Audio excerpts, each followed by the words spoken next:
Hello everybody, this is Toys R Us, and for this special figure showcase and review we're going to be looking at the 1988 Japanese exclusive Godmaster figure Zetca. So what we're going to do in this video, we're going to get him out of the packaging and have a good look at him. We're then going to do some comparisons with him and his Hasbro versions, and indeed hopefully I'm going to make this video as educational as possible, explaining and showing the differences between the Hasbro and the Takara versions.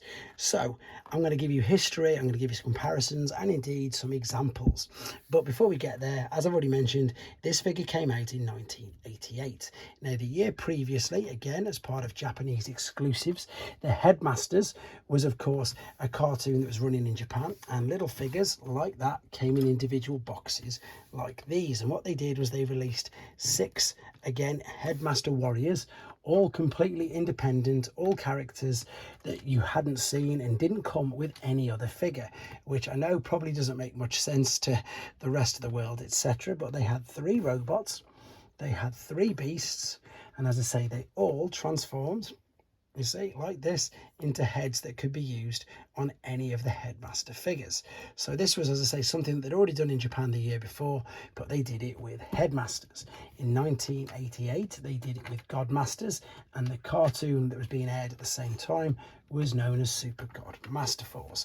Now this particular figure is sealed, but I'm going to open him up for the video, purely because I want to put him on a shelf, and B, because unfortunately the previous owner has cut off the slot on the back. So you can see there would be this lovely artwork there that would in fact look like this. Now it's very familiar, you'll have seen this artwork before. This was the same artwork that was used on the back of pretty much all the 1988 figures. However, most people will know this as the Pretenders, with Powermaster, Optimus Prime and Dreadwind and Darkwing, etc. Whereas in Japan this was Jinrai, that is Lightfoot, not Getaway, and these are Buster and Hydra. And as I say, the Pretenders were a very big part of the cartoon. But yeah, unfortunately someone's cut the original flap off the top. So let's open this guy up and get him out of his box. There we go. Let's see what he looks like then. So as I say, I'm going to probably flip between calling these Powermasters and Godmasters, purely because of the continuity difference. And there they are, there's the little cover in front, and here he is. I suppose at the time of making this video, here he is, 26 years he's been locked up like that. All right, let's have a look at the little instruction sheet that come with him. This is going to be really easy to follow, but it's really nice to see. There he is, that's his transformation process.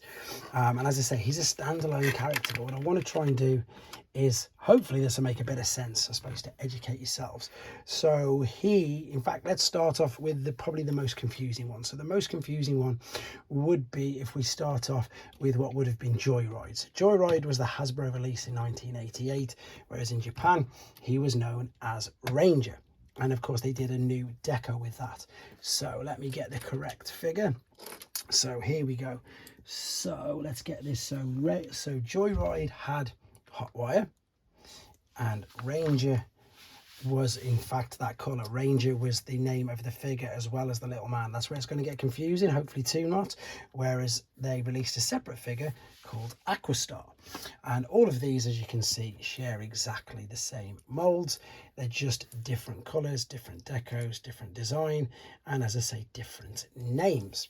So that's probably the most confusing one, purely because the decos between the Hasbro and the Takara are in fact different. Whereas with the other figures, so in the Hasbro continuity we had Slapdash, and then with Slapdash we had Lube. Where's Lube gone?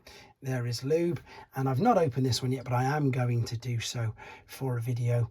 We had is exactly the same, as I say, like what I'm about to show you now. So for this guy was called Road King, and Road King was the name of his particular Godmaster, and they released the individual one called Volette, and I'm going to be opening him as well for a video.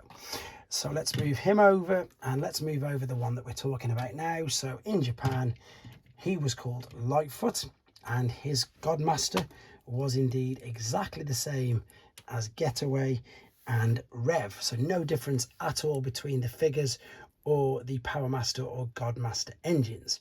So hopefully that made a little bit of sense.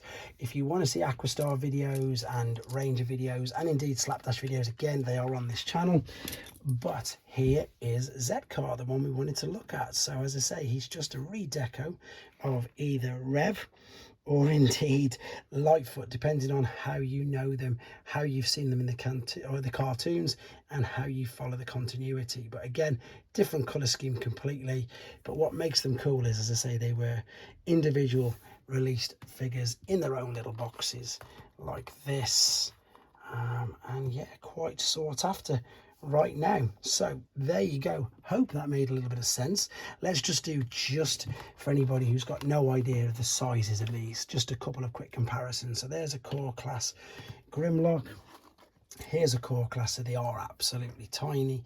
There's a core class Studio Series RC. And then if I put a couple of third-party companies up as well, David from New Age and Magic Square, you've got an idea that they are tiny. To be honest, they pretty much scale much better. In fact, they're smaller than, here we go, here's some of the Micromasters from the Siege toy lineup. So that's how small they really are. Anyway, hope you found this educational at least, and indeed I hope you enjoyed watching it, because it's a great pleasure to be able to bring these figures to you, and that's one of the main reasons why I've opened him. I'm going to be doing one, as I say, on Volette soon, and again I'm going to be opening him up for the first time. He's seen daylight in 26 years as well. But there you go, this is 1988. I'm not going to transform him because I'm too scared to. I'm going to show you how he would transform. He would transform exactly the same as this. Just thought, not even showing you the gimmick.